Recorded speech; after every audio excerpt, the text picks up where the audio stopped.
Pads और tablet की market को हमेशा से ही एप्पल ने डोमिनेट किया है। Xiaomi ने पैड 7 को जनवरी में लॉन्च करके इस डोमिनेंस को चैलेंज किया। जनवरी से लेकर दिसंबर तक क्या ये पैड 7 ने कुछ अपना दबदबा कायम किया? और एज अ कंज्यूमर आपको पैड 7 को कंसीडर करना चाहिए? चलिए आज इस टॉपिक पे बात करते हैं।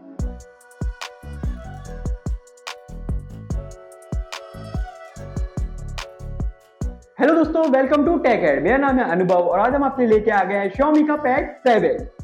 Huge thanks to our product partner SR Communication. अगर आप दिल्ली एनसीआर रीजन से हैं और आपको किसी भी तरीके का टैग चाहिए तो आप सेक्टर 4 वैशाली एसआर कम्युनिकेशन में जरूर विजिट कीजिए। जब तक हम बॉक्स पैकेजिंग की बात कर रहे हैं, आप नीचे जाके लाइक और सब्सक्राइब के बटन से मिलाइए।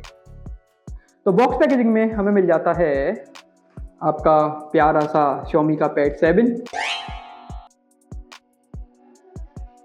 और आई थिंक ये चार्जर एंड केबल है। इधर आपको मिल जाता है 45 वॉट का चार्जर, एक USB type A to type C cable और सबकी फेवरेट जिसको सिर्फ इग्नोर करने के लिए देते हैं लोग, पुस्तकें। Xiaomi पैड 7 आपको स्पेसिफिकली इंडिया में दो वेरिएंट्स में मिल जाता है, एक 8 128 GB और दूसरा 12 256 GB। जो टॉप मॉडल है 12 256 GB वाला, उसमें आपको नैनो टेक्सचर डिस्प्ले मिल जाता है। नैनो टेक्सचर डिस्प्ले में आपको एंटी ग्लेयर, एंटी रिफ्लेक्टिव, आई फ्रेंडली है और जो विजुअल्स हैं वो भी थोड़े ब्राइट मिल जाते हैं। ये 3 कलर वेरिएंट्स में आता है, ग्रेफाइट ग्रे जो हमारे पास है, दूसरा सेज ग्रीन और तीसरा mirage purple. Xiaomi pad 7 Xiaomi pad 6 की तरह ही दिखता है। जो डिफरेंस है वो डिस्प्ले में और एस्पेक्ट रेशियोस में है। Xiaomi पैड 6 का जो एस्पेक्ट रेशियो है वो 16:9 था और Xiaomi पैड 7 का जो एस्पेक्ट रेशियो है वो 3.2 हो गया है और जो डिस्प्ले का साइज है वो भी 11 इंच से 11.2 इंच का हो गया है। राइट साइड में आपको volume up and down button मिल जाता है, एक माइक मिल जाता है। यहाँ पे आपको फोकस पेन को कनेक्ट करने के लिए मैग्नेटिक कनेक्टर मिल जाता है। ऊपर आपको स्टीरियो स्पीकर्स मिल जाते हैं, टॉप एंड बॉटम, जो डॉल्बी एटमॉस का सपोर्ट भी है इसके अंदर और बहुत अच्छे लाउड है। राइट साइड में आपको कुछ नहीं मिलता और बॉटम में आपको एक USB 3.2 Gen 1 का सपोर्ट मिलता है। इससे आप 4K आउटपुट ले सकते हो। इसका जो वेट है वो अराउंड 500 ग्राम का है और जो उसकी बॉडी है वो पूरी मेटल की बनी हुई है। एक टैबलेट के अंदर सबसे इंपॉर्टेंट उसका डिस्प्ले ही होता है। तो Xiaomi ने, जैसे कि हमने आपको बताया, इसके अंदर 11.2 इंचेस का डिस्प्ले दिया है जिसका रेजोल्यूशन 3.2K है, मतलब 3200 बाई 2136 और इसके अंदर आपको 144 हर्ट्ज का सपोर्ट मिलता है। इसका जो एस्पेक्ट रेशियो है वो 3:2 है, मतलब अगर आप कंटेंट कंज्यूम कर रहे हैं तो आपको ब्लैक बार्स दिखेंगे। कुछ लोगों के लिए ये बॉदर कर सकता है, पर मोस्ट ऑफ द ऑडियंस को आई थिंक ये अच्छा लगेगा क्योंकि इसका जो डिस्प्ले है वो बहुत ब्राइट है और जो आपको कलर्स हैं वो भी बहुत अच्छे से दिखते हैं। एक प्रो टिप भी है, वो कि ये जब आप इस पर नोट्स वगैरह लेते हैं और कोई मल्टीटास्किंग टास्क करते हैं तो जो कीबोर्ड है वो 2 पार्ट में स्प्लिट हो जाता है, तो आपको टाइपिंग वगैरह करने का जो एक्सपीरियंस है वो अच्छा है। इसमें आपको 144 हर्ट्ज का रिफ्रेश रेट मिल जाता है जो कि आप सेटिंग में जाके चेंज कर सकते हैं अप टू 90 60 आपकी प्रेफरेंस के अकॉर्डिंग। इसके अंदर आपको 380 हर्ट्ज का टच सैंपलिंग रेट मिल जाता है। जितना ज़्यादा नंबर होगा आपको उतना कम लैग इनपुट मिलेगा गेमिंग के टाइम पर। और जब आप स्टाइलस यूज़ करते हैं Xiaomi का तो आपको 240 हर्ट्ज का टच सैंपलिंग रेट मिलता है। इसके अंदर आपको 144 हर्ट्ज का रिफ्रेश रेट तो मिल जाता है, पर मोस्ट ऑफ द एप्स और जनरल जब आप इसको रन करते हैं तो ये अराउंड 120 हर्ट्ज पर ही सीमित रहता है। इसके अंदर आपको 800 नीट्स की पीक ब्राइटनेस मिल जाती है, कॉर्निंग गोरिल्ला ग्लास 3 का सपोर्ट मिल जाता है और इसके अंदर कोई IP रेटिंग नहीं आती। ऑफ कोर्स आप टैबलेट को लेकर स्विमिंग पूल में तो नहीं कूदने वाले, लेकिन आपको इसमें बैक टच का सपोर्ट मिल जाता है। आपके हाथ गीले हैं तो आप टैबलेट को यूज़ कर सकते हैं, लेकिन मैं आपको एक और चीज़ एडवाइस दूंगा, प्लीज़ IP रेटिंग नहीं है तो कोई भी इसमें पानी वानी रिलेटेड से चीज़ें ना करें, तो आपका अगर ये खराब हो जाता है तो Xiaomi जिम्मेदारी नहीं लेगा। इसके अंदर आपको कोई भी हैप्टिक मोटर्स नहीं मिलती, तो आप मुझे कमेंट डाउन करके बताइए क्या आपको एक टैबलेट के अंदर हैप्टिक मोटर्स चाहिए। इसमें आपको HDR10 का सपोर्ट मिल जाता है, नेटफ्लिक्स के अंदर डॉल्बी विजन का सपोर्ट मिल जाता है और वाइडवाइन L1 का सपोर्ट मिल जाता है। HDR10 सपोर्ट होने की वजह से आप जो 4K 60 FPS HDR content YouTube पे कंज्यूम कर सकते हैं। अगर आपको पता ही होगा कि हमारी टेक की वीडियोस भी 4K में स्ट्रीम होने लगी है, तो आप इसमें मजे ले सकते हैं उस चीज़ का। इसमें आपको डॉल्बी एटमॉस का भी सपोर्ट मिल जाता है। जो इसका डिस्प्ले है वो 12 बिट कलर एक्यूरेसी के साथ आता है। इसका मतलब इसका जो कलर गैमेट है वो बहुत एक्यूरेट है, तो आप इलिस्ट्रेटर वाले काम, वीडियो एडिटिंग या फिर आपको इसका थंबनेल ड्रॉ करना है या क्रिएट करना है तो वो भी आप कलर एक्यूरेसी के साथ क्रिएट कर सकते हैं। इसके अंदर आपको वीडियो टूल बॉक्स एक फीचर मिल जाता है जिससे आप स्क्रीनशॉट ले सकते हैं, कास्टिंग कर सकते हैं और वीडियो रिकॉर्ड भी कर सकते हैं। और विद डिफरेंट प्रीसेट स्टाइल्स के साथ आप साउंड और जो पिक्चर है उसके कलर्स भी चेंज कर सकते हैं। Xiaomi Pad 7 में आपको Snapdragon 7S Gen 3 का सपोर्ट मिल जाता है जो कि 4 नैनोमीटर ऑक्टा कोर प्रोसेसर है।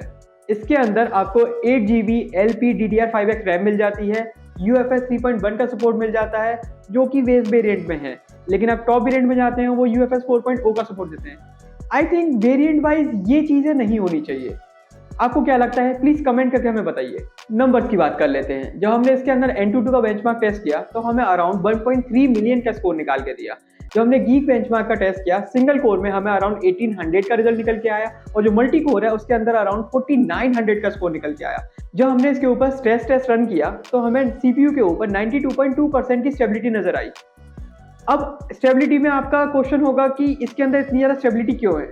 क्योंकि ये टैबलेट है और टैबलेट के अंदर हार्डवेयर को मैनेज करने के लिए इनफ स्पेस होता है और फोन के अंदर थोड़ा कॉम्पैक्ट हो जाता है जिसकी वजह से हीट मैनेजमेंट थोड़ा सा बिगड़ जाता है और टैबलेट के अंदर ऐसी कोई चीज़ प्रॉब्लम नहीं करती, तो इसलिए इसकी स्टेबिलिटी फोन के कंपैरिजन में बहुत बेटर होती है।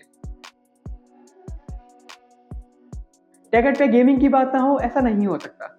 हमने डिफरेंट गेम्स पे डिफरेंट FPS एक्सपीरियंस किए इस टैबलेट के ऊपर। जब हमने BGMI रन किया तो हमें उस पर 90 FPS का सपोर्ट मिला, वहीं कॉल ऑफ ड्यूटी में हमें 120 FPS तक का सपोर्ट मिल रहा था। जब हमने एस्पॉल्ट इस पर रन कराया तो हमें उधर 60 FPS ही मिला और जेंशन इम्पैक्ट हाईएस्ट सेटिंग पे भी हमें 60 FPS स्टेबल दे रहा था। इसके अंदर आपको 144 हर्ट्ज का रिफ्रेश रेट तो मिल जाता है, लेकिन जब हमने इसको टेस्ट किया तो जनरली हमें सारी एप्स 120 FPS पे ही रन करती हुई नजर आई। Maybe in future updates में वो ऐप इसके फुल पोटेंशियल को यूज कर पाए। Xiaomi Pad 7 में आपको कनेक्टिविटी में आपको Bluetooth 5.4 मिल जाता है, Wi-Fi 6E का सपोर्ट मिल जाता है, IR ब्लास्टर भी मिल जाता है, लेकिन एक जो डिसअपॉइंटिंग बात मुझे लगी ये कोई भी सिम वेरिएंट के साथ नहीं आता, ये सिर्फ Wi-Fi वेरिएंट के साथ ही आता है। कोई सिम वेरिएंट ना होने की वजह से ये आपको थोड़ा रेस्ट्रिक्टेड कर देता है, आपको हमेशा अपने मोबाइल का हॉटस्पॉट ऑन करके रखना पड़ता है। ये मुझे थोड़ा सा डिसअपॉइंट लगा, ये नहीं होना चाहिए था। इसके अंदर 35 सेंसर्स आ जाते हैं जो जनरली सारे ही सेंसर्स को कवर कर लेता है। ये out of the box HyperOS 2.0 के साथ आता है। इसके अंदर कोई ब्लोटवेयर नहीं दिखते, इसका जो UI है वो बहुत ही नीट एंड क्लीन है। Xiaomi ने इसमें 4 साल के मेजर एंड्रॉइड अपडेट्स और 6 साल के सिक्योरिटी अपडेट अपनी वेबसाइट में मेंशन कर रखी। Xiaomi Pad 7 में आपको 8850 mAh की बैटरी मिल जाती है जो 4 to 5 आवर्स का मीडिया प्लेबैक टाइम दे देती है, लेकिन अगर इसे आप normal day to day task करेंगे तो अराउंड 7 से 8 घंटे का आपको स्क्रीन ऑन टाइम मिल जाएगा। इसमें आपको 45 वॉट का चार्जर मिलता है जो 0 से 100 1 से 1.5 घंटे के अंदर इसको फुली चार्ज कर देगा। Xiaomi Pad 7 में आपको 13 मेगापिक्सल का प्राइमरी कैमरा मिल जाता है और एक 8 मेगापिक्सल का अल्ट्रा वाइड कैमरा मिल जाता है। आप इससे आराम से मीटिंग्स वगैरह ले सकते हैं, बहुत डिसेंट क्वालिटी है और जो माइक है उसकी वॉल्यूम भी बहुत अच्छी है और जो मेन कैमरा है उसका यूसेज मोस्टली टैबलेट के अंदर डॉक्यूमेंट स्कैनिंग के काम में आता है और वो अपना काम बहुत अच्छे से करता है। अब उन फीचर्स की बात कर लेते हैं जो एक्स्ट्रा हैं पर मुझे बहुत अच्छे लगे। मल्टीटास्किंग के लिए आपको इसके अंदर स्प्लिट स्क्रीन दे रखी है, फ्लोटिंग विंडो दे रखी है और बॉटम बार में आप रिसेंट ऐप चेक कर सकते हैं। इसके अंदर आपको AI का सपोर्ट मिलता है, AI राइटिंग का खासकर, जिसमें आप इसको समराइज कर सकते हैं, रीटच कर सकते हैं और उसकी टोनलिटी भी चेंज कर सकते हैं। और सबसे कूल चीज़ जो मुझे इसके अंदर लगी, जो आई थिंक सैमसंग और एप्पल भी आपको प्रोवाइड करते हैं, वो इसके अंदर भी है, जस्ट लाइक Xiaomi का इकोसिस्टम। अगर आपका फ़ोन और टैबलेट दोनों same operating system just like HyperOS 2.0 या उससे ऊपर रन करते हैं तो वो दोनों सिंक हो जाते हैं। आपको अपने फ़ोन को यूज़ भी नहीं करना पड़ेगा और आप साइड बाय साइड टैबलेट के अंदर ही फ़ोन को मिरर कर सकते हैं। अगर आप अपनी Xiaomi ID को अपने फ़ोन और टैब में भी सेम कर देते हैं तो आप जितने भी फ़ोन के notification just like call, SMS वगैरह वो भी आप अपने टैब पे ही ले सकते हैं। इसके अंदर आपको पोकोफिन कीबोर्ड भी मिल जाता है जो आपको इस 3 डॉट जो दिख रहे हैं वहाँ अटैच हो जाता है, वो आपको अलग से बाय करना पड़ेगा। इसके अंदर आपको फोकस पेन का भी सपोर्ट मिलता है जो आपको अलग से बाय करना पड़ेगा और वो 3 बटन के साथ आता है जो आप कैमरा ऐप में उससे यूज़ कर सकते हैं। और उसके भी थोड़े कूल फीचर्स हैं, जस्ट लाइक अगर आप मीटिंग ले रहे हैं और आप थोड़े पैड से दूर बैठे हैं तो एक रेड बटन फीचर है जिसको आप प्ले करते ही वो आपके फ़ोन के ऊपर आपको जस्ट पेन को होवर करना है और वो ऑटोमेटिकली होवर होगा आपकी स्क्रीन पर। आपको कुछ हाईलाइट करना है तो आप उससे इजीली हाईलाइट कर सकते हैं। फॉर फोकस पेन आप इसके अंदर MI कैनवास ऐप का भी यूज़ कर सकते हैं for Illustrator and animation certain चीज। फाइनल वर्डिक्ट, Xiaomi Pad 7 हर तरीके की ऑडियंस को टारगेट करता है, भले ही वो कंटेंट कंज्यूम करने वाले हों, क्रिएटिव लोग हों या फिर गेमर्स हों। अगर वो कंटेंट कंज्यूम करते हैं तो उन्होंने उनको अच्छा डिस्प्ले दिया है अच्छे रेजोल्यूशन के साथ। अगर वो हार्डकोर गेमर है तो एक अच्छा सा स्नैपड्रैगन का प्रोसेसर लगाया है जो भले ही थोड़ा बहुत हीट कर देता है लेकिन फिर भी जनरल यूसेज में बहुत अच्छा काम करता है। और जो कंटेंट क्रिएट करते हैं जस्ट लाइक इलिस्ट्रेटर और एनिमेटर्स जस्ट लाइक अस, उनके लिए भी एक कलर एक्यूरेट डिस्प्ले दिया है जिसमें वो वीडियो एडिटिंग से लेके कलर एक्यूरेसी टास्क इजीली कर सकते हैं। मेरे अकॉर्डिंग तो ये वर्थवाइंग है और ये अपनी वैल्यू को जस्टिफाइड करता है। पूरा वीडियो देखने के बाद क्या Xiaomi Pad 7 आपको भी वर्थवाइंग लगा? क्या Xiaomi इस Pad 7 के थ्रू मार्केट में अपना दबदबा कायम कर पाया? क्या Xiaomi को टेक वर्ल्ड में और डिफरेंट प्रोडक्ट लेके आने चाहिए? हम आपका ओपिनियन जानना चाहिए, हमें कमेंट डाउन करके बताइए। अगर आपको ये वीडियो अच्छी लगे तो लाइक कीजिए, सब्सक्राइब कीजिए, अपने दोस्तों के संग शेयर कीजिए। मैं मिलूंगा आपको अगली वीडियो में, तब तक के लिए अलविदा।